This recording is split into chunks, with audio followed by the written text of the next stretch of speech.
본 컨텐츠는 매니페스트 1. 특수교육 영역별 선택형 기출 분석집을 활용하기 위한 수업입니다. 관련된 문제를 보면서 우리가 어떻게 선택형 기출 문제를 보아야 할지, 어떻게 정리할지에 대한 수업입니다. 그럼 지금 바로 시작하겠습니다.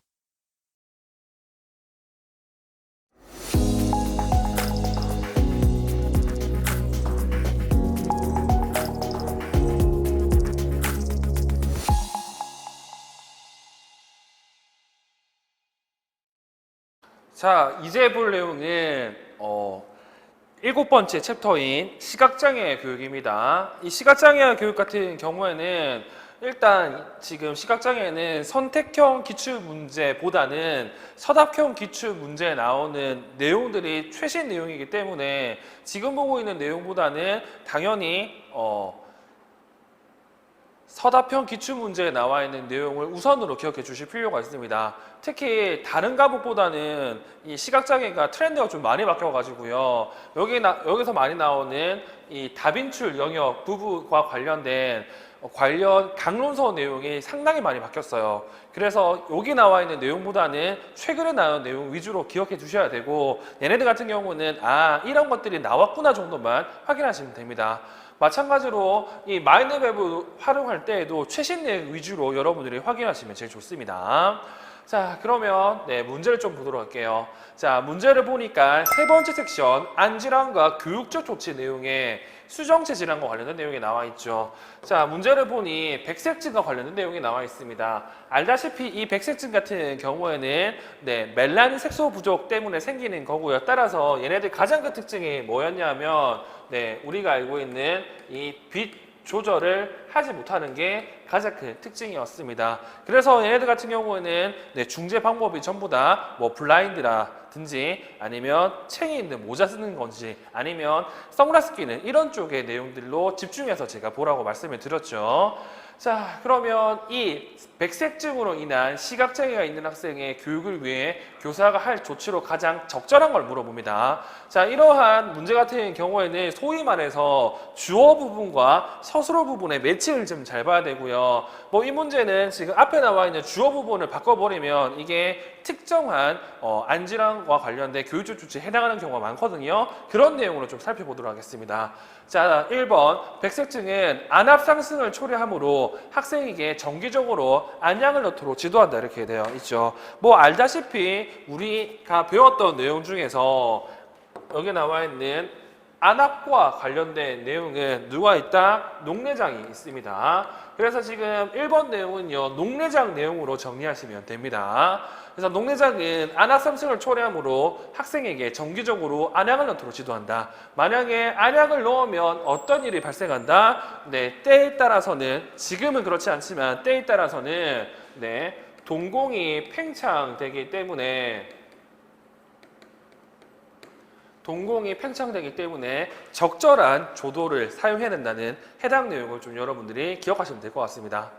그리고 2번 백색증은 망막박리를 초래하므로 학생에게 신체적인 운동을 줄이도록 권장한다. 이거는 백색증 내용이기보다는 망막박리를 초래하는 3+2와 관련된 내용으로 기억하시면 되겠죠. 3이라고 한다면 우리가 알고 있는 고도근시, 그리고 당뇨, 망막병증, 그리고 미수가 망막증, 이런 것들이 대표적인 망막박리를 일으키는 안질환이고요. 최근에서는 녹내장과 그리고 이태호 선생님 책에서는 어떤 것까지 얘기하냐면 망막 색소병성까지 이 망막박리를 초래한다고 얘기하고 있습니다. 그래서 요즘에는 이태호 선생님 책 내용으로 해당 내용들을 살펴보시는 게 제일 좋아요. 그래서 지금 2번 또한 틀린 내용이 되죠. 자, 3번 백색증은 점진적인 시력저하를 초래하므로 학생에게 점자를 미리 익히도록 지도한다. 알다시피 이러한 점진적인 시력저하를 보이는 게 몇 가지가 있지만 기본적으로 우리가 먼저 생각해야 될 거는 망막 색소 변성을 생각하시면 되겠죠. 소위 말해서 주변 시야에 위치하고 있는 간체부터 중심 시야에 위치하고 있는 추체까지 이렇게 손상이 되기 때문에 얘네들 같은 경우는 전맹이 되잖아요. 그래서 점자를 미리 익히도록 지도하는 게 좋습니다. 따라서 3번 또한 틀린 내용이 되겠죠. 4번. 백색증은 눈부심을 초래하므로 학생에게 햇빛이 비치는 실외에서는 차양이 넓은 모자를 착용하도록 지도한다. 그래서 이게 정답이고 이걸 쓰는 게 서답형에서도 꽤 많이 이제 시험 문제에 언급이 됩니다. 그래서 이런 내용을 잘 기억하시면 좋겠죠. 그리고 5번, 백색증은 안수능 곤란을 초래하므로 교실의 전체 조명보다 높은 수준의 조명을 학생에게 개별적으로 제공한다 이렇게 돼 있죠. 이 백색증 같은 경우는 빛 조절의 문제이기 때문에 안수능보다는 명수능 곤란에 더 가깝고요. 그리고 실제로 백색증은 뭐 명수능, 안수능 다 필요 없고 일단 어떻게 빛을 조금 덜 받게 만들어줘야 돼요. 근데 여기 보면 전체 조명보다 높은 수를 조명 학생에게 제공한다는 내용이 있기 때문에 이런 것도 또한 틀린 내용이 됩니다. 그래서 우리는 1번 문제에서 뭘 기억해야 되냐면 지금 여기 주어를 바꾼 내용이 특정한 안전함과 관련된 중재고 이런 중재들이 시험에 많이 나오기 때문에 이 내용들을 여러분들이 유심히 기억할 필요가 있습니다. 자, 다음 2번 문제, 방수에 의한 질환이고요. 자, 녹내장을 가진 시각장애 학생들의 특성 및 교육적 조치로 가장 거리가 먼 것 이렇게 돼 있죠. 이 녹내장 같은 경우는 방금 얘기한 것처럼 안압 상승이 주된 원인입니다. 자, 1. 터널 시야와 야맹증이 나타난다 이렇게 돼 있죠. 네, 이거 맞는 내용이 되고요. 이 안압이 높아지면 우리가 알고 있는 주변 시야부터 손상을 받습니다. 그러면 여기 나와 있는 터널 시야와 야맹 증상이 일어나죠. 그 이유는 아까 얘기했던 주변 시야에 위치하고 있는 간체 손상 때문에 그렇습니다. 그리고 2번, 책을 읽을 때 빛의 조도를 높여준다고 했는데 이거는 지금은 몰라도 돼요. 2009년 이전에는요, 이 녹내장 같은 경우는 빛의 조도를 높여줘야 된다 얘기를 했습니다. 그 이유는 방금 얘기했듯이 간체가 손상되기 때문에 추체를 이용했어야 돼요. 근데 2009년 이후부터는 빛의 조도 부분에서는 적절히라는 표현을 써가지고 높은 조도보다는 필요한 조명을 조라는 내용이 꽤 많이 나왔고요. 따라서 지금 이 2번 같은 경우는 예전에는 맞을 수도 있지만 지금은 틀렸다고 여러분들이 기억하시면 좋을 것 같습니다. 그래서 2번이 정답이 되고요.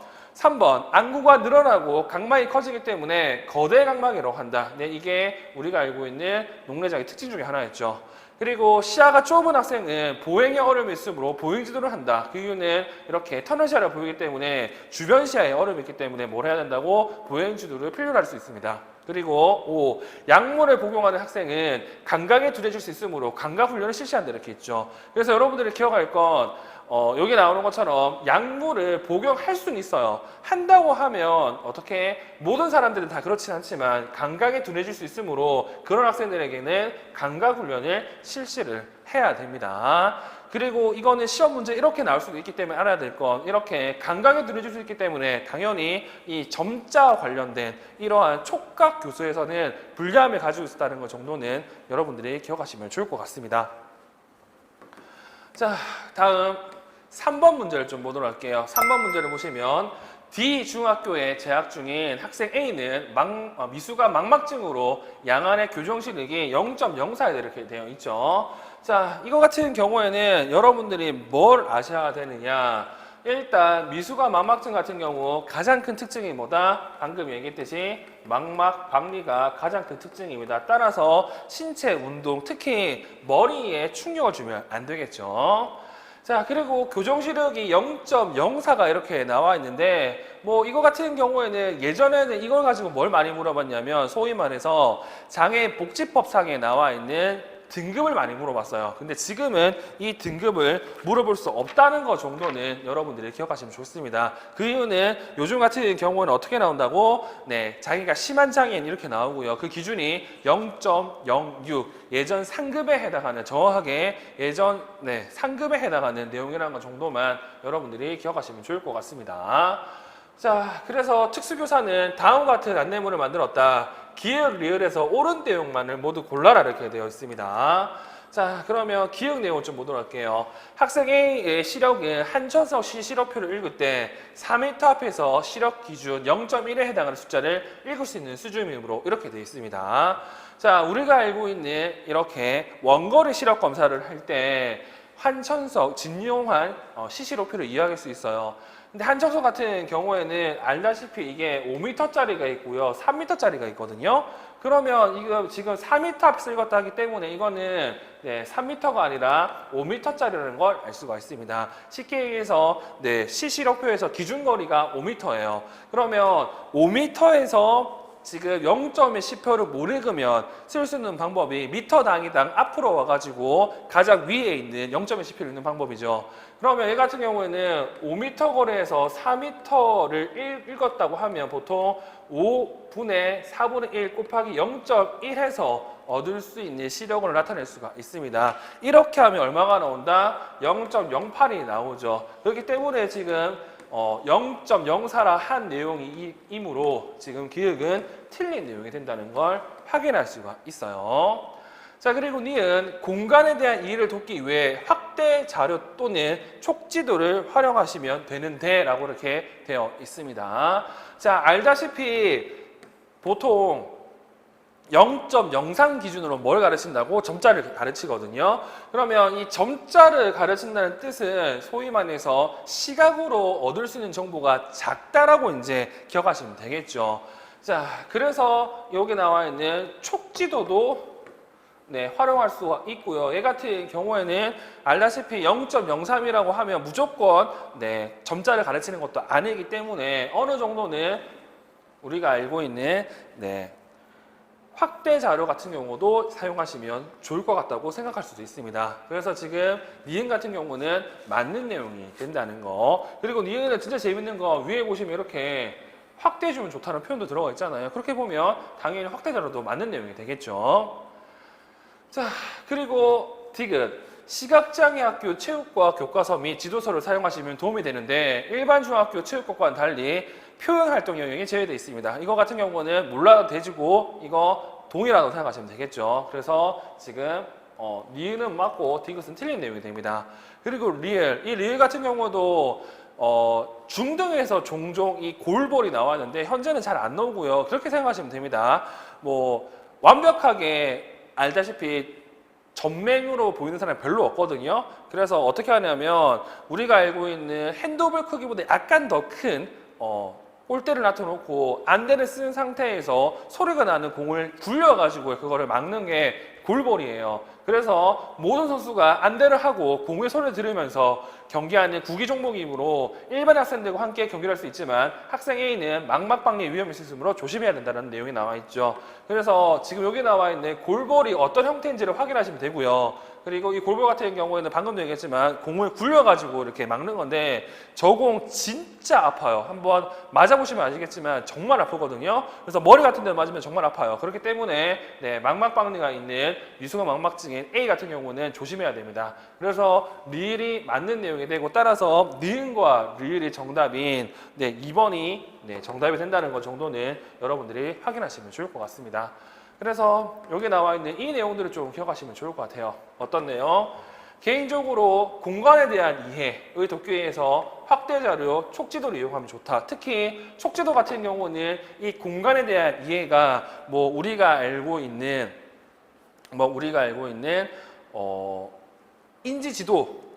인지지도 또는 기준 위치와 관련된 내용이라고 한다고 하면 촉지도가 엄청 중요하다고 말씀드렸잖아요. 그런 의미에서도 지금 이 내용이 중요하고요. 그리고 개인적으로 눈에 띄는 게 뭐가 있냐면 이거 신체 활동에 대해 이해를 돕기 위해 관절의 움직임이 가능한 인형을 사용하시면 좋습니다. 그러니까 내가 어떤 식으로 몸을 움직이는지 잘 모르는 학생들에게는 여기 나와 있는 소위 말해서 구체 관절 인형 같은 걸 이용해 가지고 가르치면 좋다는 내용이 있으니까 이런 내용도 여러분들이 기억하시면 좋을 것 같네요.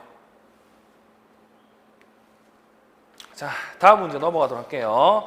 자, 4번 문제고요. 4번은 시각장애 아동의 교육과 관련된 교수 적합화와 관련된 내용입니다. 자, 다음 가는 초등학교 4학년 사회과 수업 계획이고 나는 일반 학급에 통합된 시각장애 학생 정호의 특성이다. 정호의 특성을 고려할 때 가장 적절한 지도 방법은 여기서 제일 중요한 건 정호의 특성을 고려를 해야 돼요. 자, 그러면 정호 특성은 어디 나와 있다? 나에 이렇게 나와 있죠. 나 내용을 보니까 대비 감도가 낮고 오른쪽 눈이 교정 시력의 0.08이다 이렇게 되어 있습니다. 자, 이거 같은 경우는 지금은 별로 의미가 없지만 첫 번째 나왔을 때, 다시 말해서 장애복지법이 첫 번째 만들어졌을 때는 0.08이 상급이었고요. 개정이 되면서 이게 0.06으로 됐거든요. 그래서 이 기준이 지금 상급 정도에 해당한다는 것 정도 기억하시면 되고, 그리고 학급 성취도 수준은 학급 내에서 보통이다.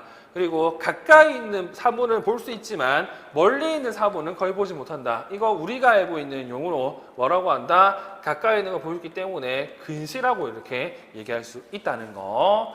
자, 1. 색깔 단서가 적은 자료를 제공한다. 자, 알다시피 얘 대비 감도가 낮잖아요. 대비 감도가 낮으면 색깔 단서가 적은 자료를 제공한다고 하면 구별하지 못할 겁니다. 그렇기 때문에 1번은 틀린 내용이 되고요. 2. 모든 활동에 참여시키지 않고 개별 과제로 하도록 한다. 이거는 뭐 우리가 알고 있는 최소 제한 환경 그리고 통합교육과 관련된 내용에 맞지 않는 내용이 되겠죠. 그리고 3. 사회교과서를 읽을 때 오목렌즈 안경을 사용하도록 지도한다. 방금 얘기했죠. 이 네 번째가 근시이기 때문에 근시와 관련된 근거리와 관련된 확대 기구가 여기 나와 있는 오목렌즈이기 때문에 3번은 맞는 내용이 되고요. 4번 같은 경우 주요 특산물을 표시한 우리나라 지도를 점자 지도로 제작한다 이렇게 나와 있는데 뭐 알다시피 지금 뭐 가까이 볼 수 있기 때문에 굳이 점자를 할 필요는 없겠죠. 그리고 5. 정호가 가까이 앉아서 칠판에 적힌 모든 별 발표 계획을 읽을 수 있게 확대경을 제공한다 이렇게 나와 있는데 이 확대경 같은 경우는 근거리입니다. 이 근거리라는 것은 보통 책 읽는 거를 사용하는 거죠. 근데 아무리 가까이 앉아 있더라도 칠판과 최소한 3m, 4m는 차이가 나게 돼 있어요. 그렇기 때문에 확대경을 제공하는 게 아니라 망원경을 제공해야 되겠죠. 그래서 5번 또한 틀린 내용이 됩니다. 그래서 이 문제 같은 경우는 이 네 번째를 근시로 해석할 수 있는지 없는지가 엄청 중요했던 문제라는 것 정도 여러분들이 기억하시면 좋을 것 같습니다. 자, 그리고 5번 문제. 다음은 초등학교 3학년 미술과 수업계획 일부이다. 전맹 학생인 영희에게 이 단어를 가르치려고 할 때 필요한 교수 적합화, 교수 수용을 보기에서 고른 것 이렇게 되어 있습니다. 눈에 띄는 건 뭐다? 전맹이에요. 자, 우리가 알고 있는 저시력 애들 같은 경우에는 기본적으로 우리가 알고 있는 방법으로는 시각적 지원으로 확대를 해주면 돼요. 그리고 추가적으로 뭐 청각적 자료라든지 촉각적 자료를 주시면 되는 거고, 근데 전맹 애들 같은 경우는 원칙적으로 어떻게 된다? 청각적 자료나 촉각적 자료를 주는 게 원칙이 되겠죠. 자, 그래서 학습 목표는 여러 가지 색 알기입니다. 그래서 기본 5색을 아는 거고요. 기본 5색 물감을 활용한다고 하는데 지금 얘 같은 경우는 하나도 못 보죠. 그래서 기획, 개인용 조명기구를 설치한다. 안 보이는데 조명기구 주면 어떤 의미가 있습니까? 그리고 니은 아세테이지를 덮어 색 대비를 높인다. 이거는 맞는 내용이긴 한데 보통 대비 감도가 낮았을 때 이거 많이 사용하죠. 특히 노란색 아세테이지를 사용해가지고 이제 거목해 볼 수 있는 효과를 얻어가지고 대비를 높일 수가 있는데 얘 어차피 안 보이는 애예요. 의미가 없죠. 그리고 디귿, 언어를 통해서 색에 대한 연상을 해주도록 한다. 이건 맞는 내용이 되고요. 그리고 질감이 나는 물질을 물감이 혼합해서 색의 차이를 표현한다. 이것도 맞는 내용이 됩니다. 그래서 여러분들이 기억할 건 전맹인 학생에게 색을 지도할 때 이러한 방법을 이용할 수 있다는 사실을 기억하시고, 개인적으로 초등 같은 경우는 이 정도는 여러분들이 알고 있으면 좋을 것 같습니다. 왜? 이런 내용이 미술과에도 나오기 때문에 그렇죠. 그래서 이 내용을 잘 기억해 두시고요. 관련 내용을 살펴보시면 정답은 5번이라고 알 수가 있습니다.